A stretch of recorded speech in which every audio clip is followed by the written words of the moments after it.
And now, it's time for another Dice Tower review with Tom Vasel.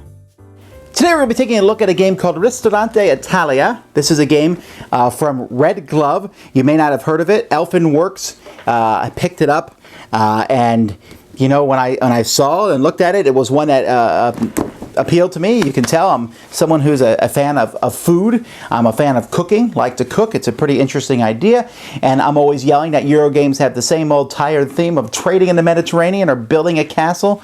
This one is not one of those, but that doesn't mean the game is good, so let's look.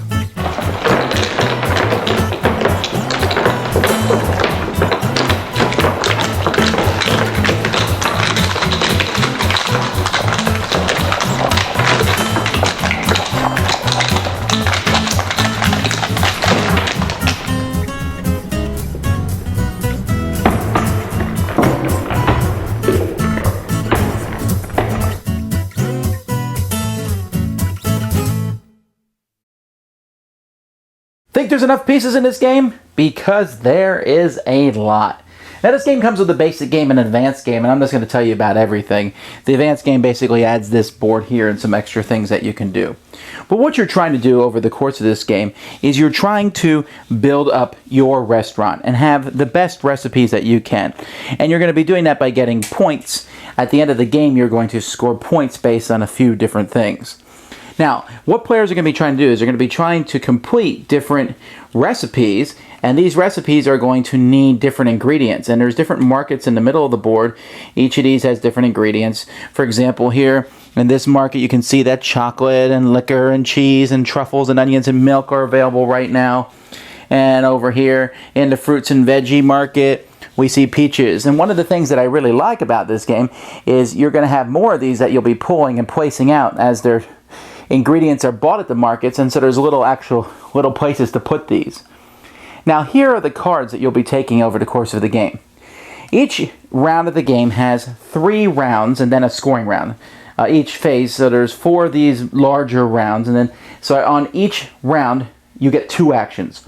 So essentially you're going to get 6 actions before a scoring happens. One of the actions can simply be to take one of these recipe cards. There's 4 cards: starters, first course, second course, or dessert. So when you do that, you will draw 5 cards from the deck and you get to pick which one you want. Now I'm going to turn over one so you can see one of each of these. Each of these recipes has different things. First of all, there is a chef hat on the very bottom of the recipe. And as the game begins, you'll look over here and each person can only do recipes where that have one chef hat because you're not skilled enough. But once you get all the way up here to where there's 2 chef hats, you'll be able to do those recipes. So that's why you get to draw 5 cards, because you should always be able to draw a card of a recipe that you can do.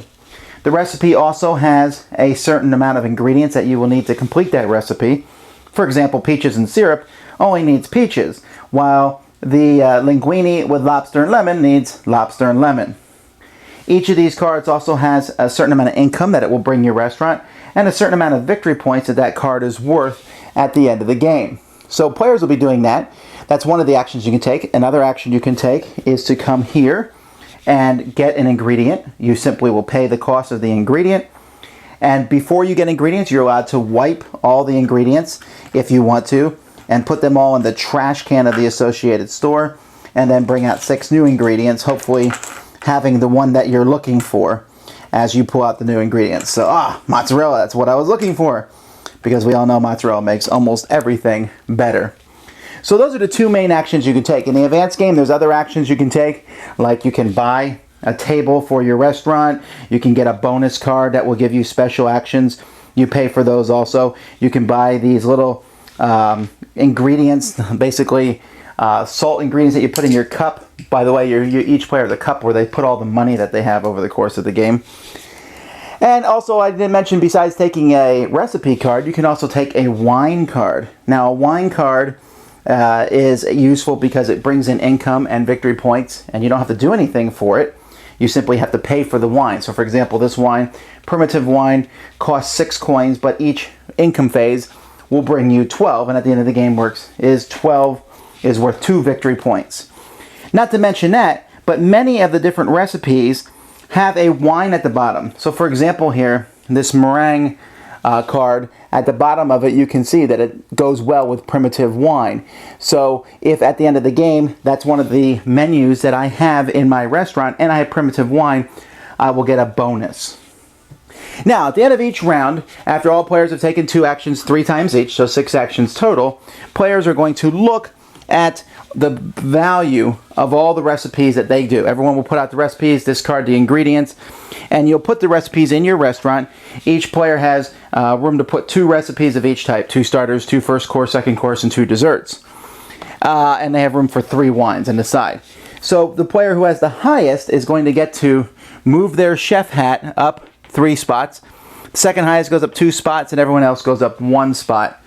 There are other ways over the course of the game to move your recipe, your hat up higher, especially in the advanced game too. The player who then has, everyone's going to bid money, a blind bidding for money. Whoever bids the most will attract a VIP to your restaurant, and that brings your restaurant a star, which is worth points at the end of the game. Restaurants will have opportunities over the course of this game to get stars for points or to get golden spoons. Those are given out at the end. Also, if you're playing the advanced game, you can build tables in your restaurant that bring in more income and victory points. So there's a lot of different ways to get victory points. As the final scoring, you'll simply add the number where your chef hat is. You can see each chef hat that's your starting score, plus all the recipes you have in your restaurant, plus your wines, plus any bonuses that you have from bonus cards and such, and whoever has the most points is the winner. Now, I very much simplified the rules here, but that is essentially how you play.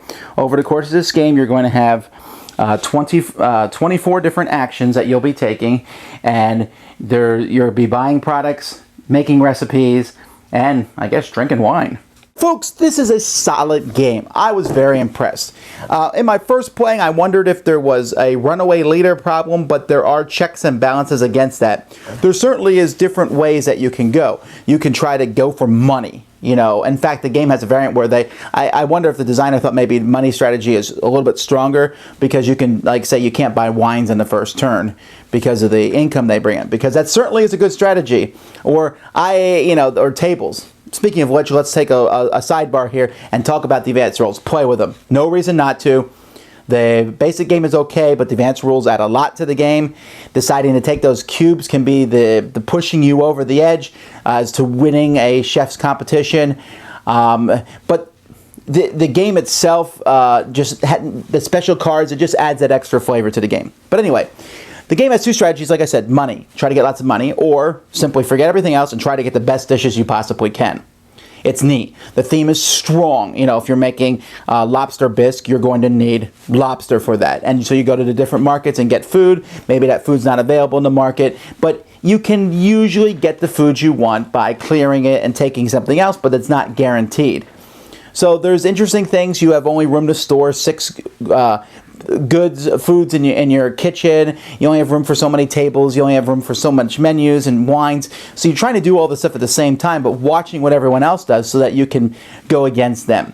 The game is very Euro-y, okay? There's not a lot of huge amounts of lux in it. Very Euro-y, but I like it because the theme is solid.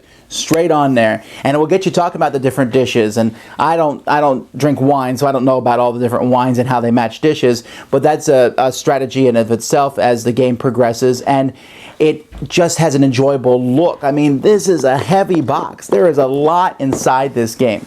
So you may not have seen this one, but this is one that I was really impressed with. My first playing, I was kind of, that seems like a pretty decent game, but in subsequent playings, I was very impressed with just how solidly the game plays while leaving you a lot of room to go down different paths and try different things. And at the same time, having a fun, non-overused theme.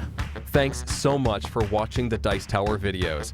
Find more great videos and reviews, as well as our top-rated audio podcast at Dicetower.com. You can also find the latest board game news at Dicetowernews.com. I'm Eric Summerer, and you've been watching The Dice Tower. The Dice Tower is sponsored by Fun Again Games, the world's best game source. Fun Again Games has over 5,000 games available. Check them out at funagain.com. Shut the door.